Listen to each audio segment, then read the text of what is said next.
Welcome back, everyone. This is Bertina with Spirit God Communication through the Art of Divination podcast.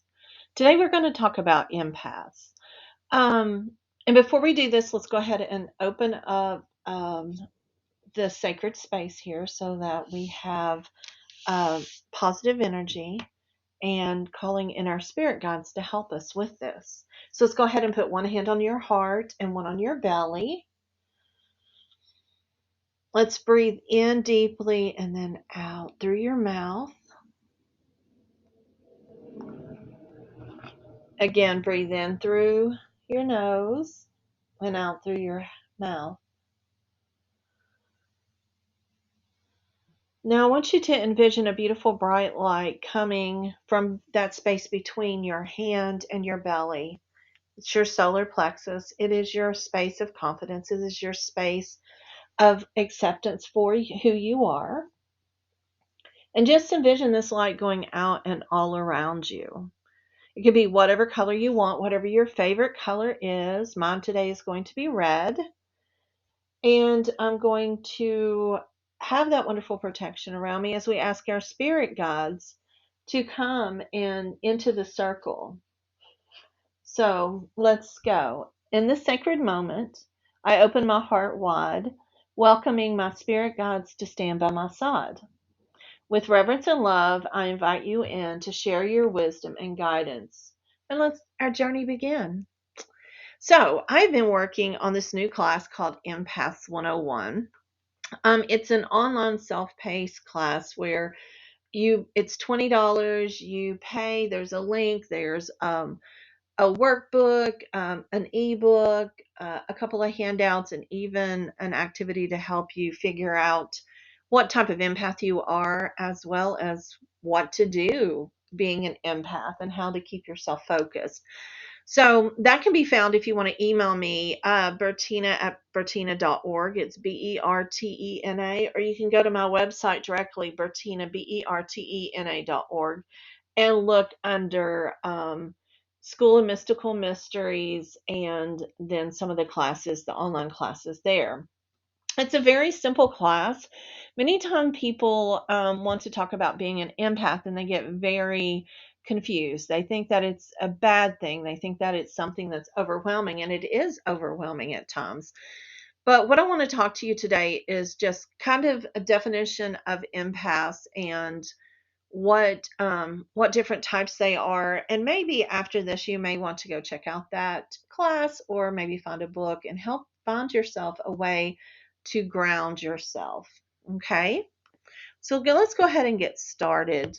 Um, Empath is someone who experiences empathy at a heightened level. A lot of times they're highly attuned to the emotional state of others, and this even gets to the point of where they take on someone else's personality, they take on their energy, their emotional state, and they can't separate the energy from themselves or from someone else.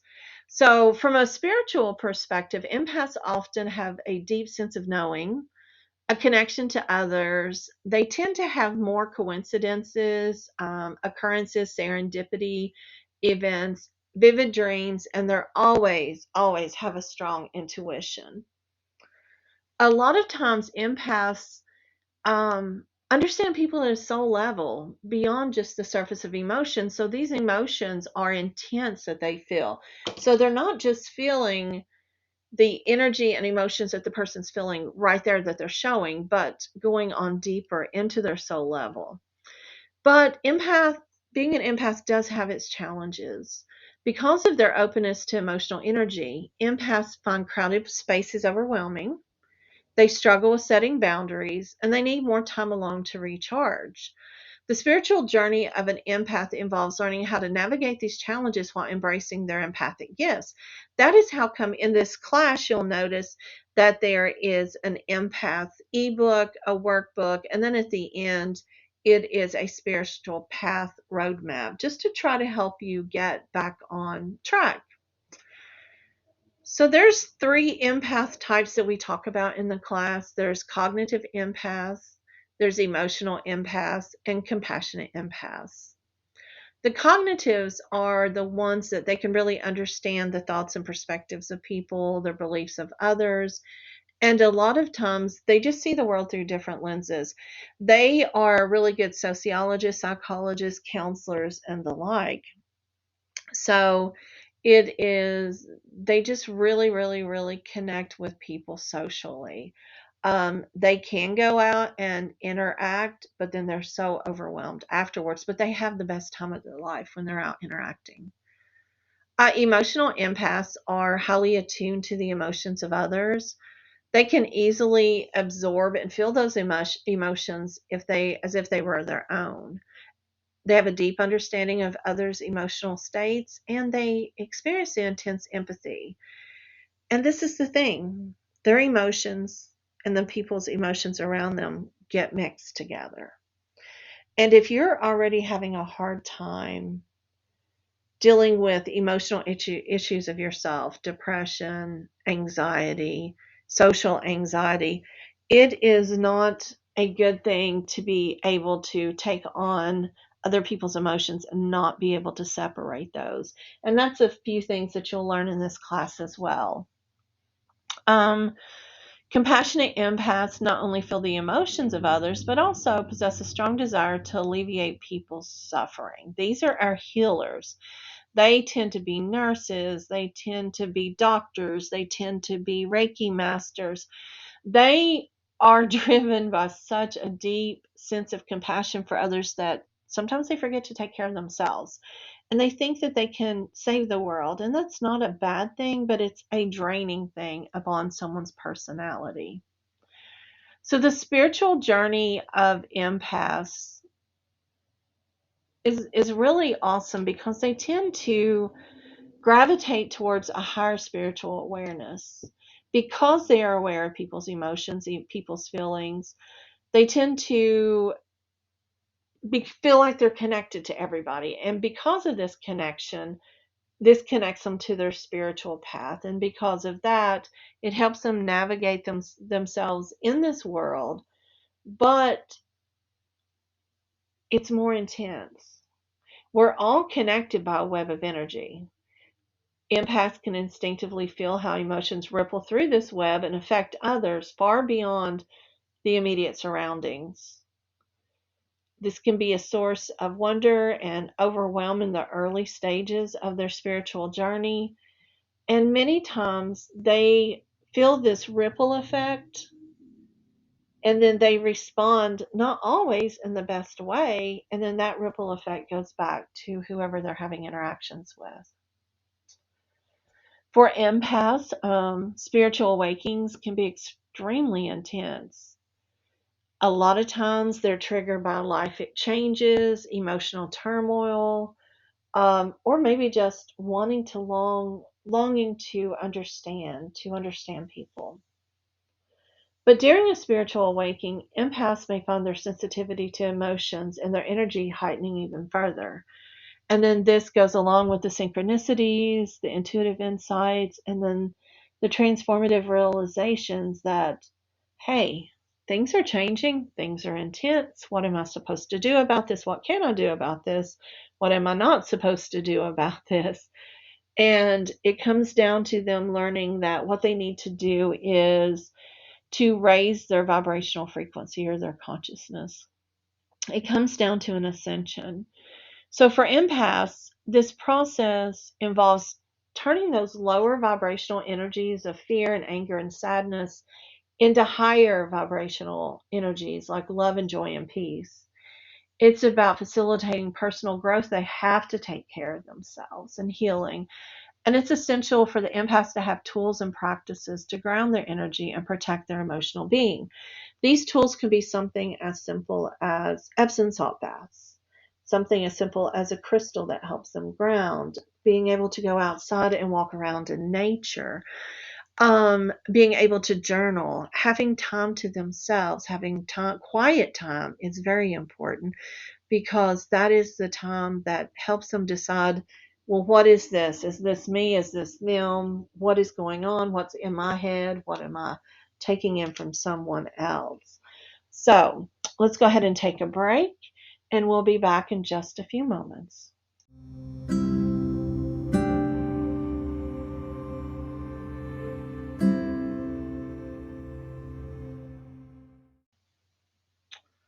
Hi, welcome back to Spirit God Communication through the Art of Divination. My name is Bertina and I'm your host. And today we've been talking about empaths. Remember that an empath is a person who experiences empathy at such a heightened level. We've been talking about the three types, which are cognitive empaths, emotional empaths, and compassionate empaths. And the journey for these empaths are intense. So, what I thought we would do is to come back and kind of talk about the sixth sense of the empaths. Intuition is what a lot of people really focus on, really want to know a little bit more about. Intuition is it's an innate sense of knowing or understanding something without conscious reading. And empaths have gut feelings constantly. They get that feeling that something's off. They suddenly believe in making a decision. They know it's right and they go with it. As an empath, the intuition is most often more developed than most people. So, a couple of things with empaths and abilities you need to trust and practice and learn to listen to your internal cues, trust your insights, do a lot of mindfulness, meditation, and journaling. That really does help. And it helps you tune into your inner world and recognize the subtle kind of nudges from your intuition, your higher power, your spirit guides. But most of the time, empaths find that they have an ability to go just beyond empathy, and that is the intuition side of it. Many times they're clairvoyant, where they can see things. They have visions, they have mental images. They see their spirit guide, they see their angels, they see signs, synchronicities, words, just knowing, seeing that this word is a direction, a yes or no thing. They're really good with scrying with tea leaves, with crystal balls, with spirit communication, and all of that. Clairsentient is clear feeling. It basically is what they are as an empath. It's the ability to feel emotions, energy, physical sensations relating to someone else, and just knowing that this person is okay or that they're not okay or that this person is lying to you um, or just knowing that there's a sense of danger or that they need healing. So clairsentience is the main clair that empaths tend to have. The other one is clairaudience, which is clear hearing. And clear hearing involves receiving information through hearing, but it could be words, it could be sounds, it could be music. So, say for instance, you've been wanting to take a trip to Hawaii and you keep thinking, oh, I can't afford this. I don't know what's going on. You go to the car, you're like, spirit guides, angels, give me a sign. You turn on the car and Blue Hawaii is playing. That's a sign. You may hear words, and most of the time, when you're clairaudient, the words are not in full sentences. It may be peace, go, run, stay. It's not your spirit guides telling you a whole lesson of things. Spirit guides usually, whether they are angels or ascended masters more so because they are human and do speak English or speak a language that we may know. Let me correct that. Um, Spirit guides such as like angels and goddesses and other ones like that, and people who have like animal gods. They don't necessarily speak, but you can hear it in your mind's eye. You can hear it in your subconscious. You just feel it through your body. And a lot of times people want to doubt that because our Western mind tells us, oh, it's just your imagination. Really? Do we really know that? So, yeah, just taking some time to looking at that and going through. Um, and really just trying to think about, do I hear things? And if you hear things, are they positive? That's your spirit guides. If they're negative and telling you to do something bad or telling negative thoughts, that's not your spirit guide. that is something that you may have to address with a therapist, you may have to address with someone else, because your spirit guides, your higher self, will never tell yourself to do something wrong. Okay. Do you think you might be an empath? So let's think about here. Do you have frequent or vivid dreams? Maybe sometimes prophetic dreams, telling you something's going to happen before it happens? Can you sense the energy of a room or location when you go into it? Can you go into a room and just know? The other day, I had a feeling, and that's the next one. Do you have a strong sense of knowing things about people or situations without knowing how you know? The other day, I had a feeling that I did not want to go into work, and I almost got sick not wanting to go. Should have probably trusted myself. No, I should have trusted myself. There's no probably about it. And when I walked into the building, my stomach just sank. I got nauseous and felt really bad. And it wasn't a good day.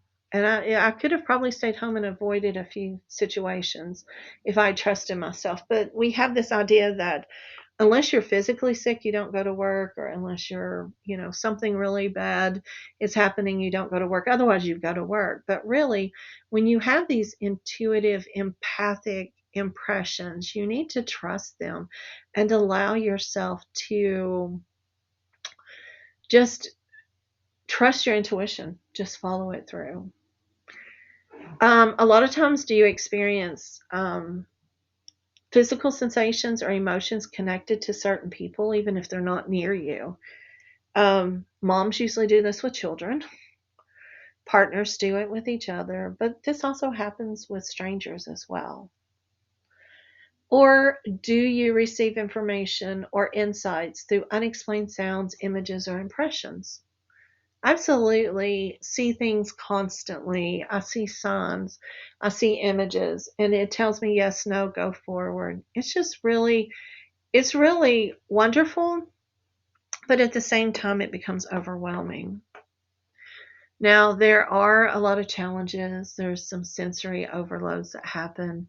And some of the things that you need to learn to do if you are empathic is to ground. Ground yourself, set your boundaries, do things like journaling or exercising or something to release emotions, and protect yourself with energy.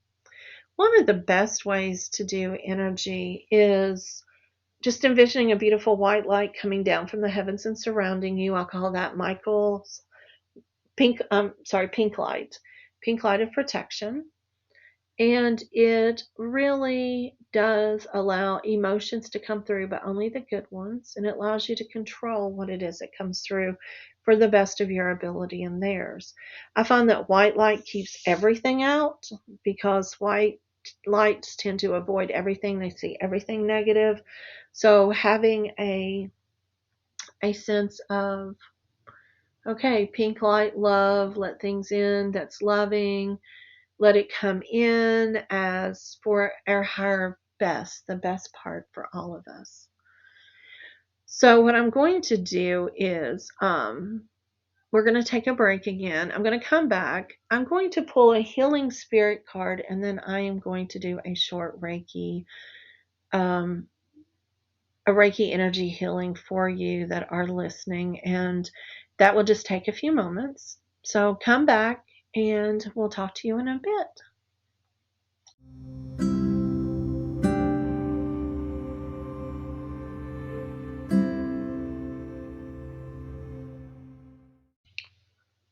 Okay, welcome back to Spirit Guide Communication through the Art of Divination podcast with Bertina.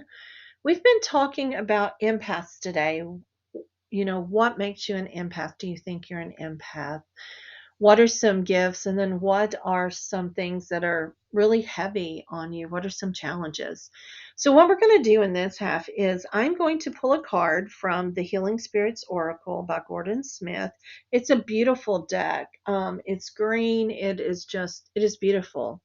So I'm going to pull a card, and we're going to look at the healing message, and then I'm going to send Reiki to you all based upon the color that's in the card. So let's go ahead and shuffle. Okay. Oh, let me see what I have here. Oh, wonderful. You're on the right path. This card is beautiful. It shows, someone's soul, their spirit reaching up to the heavens, reaching out to their spirit guides, reaching out to the sun, and you're on the right path. So many times that we question, are we really on the right path? Are we moving in the right direction? And people do this just because not only they're not really lost, it's just that they're anticipating, especially being an empath, you're anticipating a great change coming. You're feeling that energy coming. So you take that and you start questioning, am I doing what I'm supposed to doing? Well, the spirit guides are telling you just to be patient. The change is going to come. Don't feel like you have to control it. Don't feel like you have to do anything with it, because there is a reason why things are slowing down for you. It may be for you to be able to process something in this world. It may be for you to read something new about the spirit world. So stay on your path, watch for a sign, and just take time just to really heal yourself. And if you're ready to receive that Reiki healing, what I would like for you to do is go ahead and close your eyes. Get in a comfortable position and allow yourself just to breathe in and out for just a moment. Deepening, relaxing yourself into that chair, that couch, whatever it is that you're laying on. And I want you to envision this beautiful, beautiful purple. It's a deep purple. As you breathe in the color of the deep purple. It's a healing energy from your spirit guides. It's going to allow you to feel the healing to come through your body. Notice if it goes to your mind, to your heart, to your solar plexus. Where does it go to in your body to heal first? This is where your healing needs to take place first. Many times we have it in our heart because our heart aches for other people, being an empath. Many times it may go to your solar plexus just below your rib cage because you ache for yourself. You don't take care of yourself. So you can leave this running. Allow the Reiki to come through to you.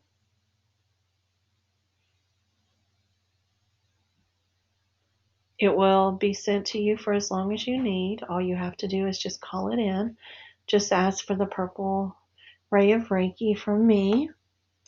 And each night you can call it in as you sleep. It's very peaceful.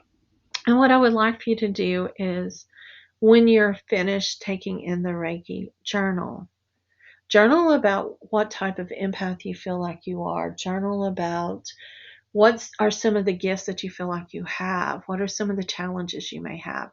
And then if you get a chance, please feel free to check out my website, bertina.org, Bertena, or look down in the section of the podcast and check out the Empath class. It's very helpful. It's very simple, and it just keeps you on track. There's a journal, PDF journal, there's PDF worksheets and everything. So I wish you well, and I wish all the healing energy to you that there is.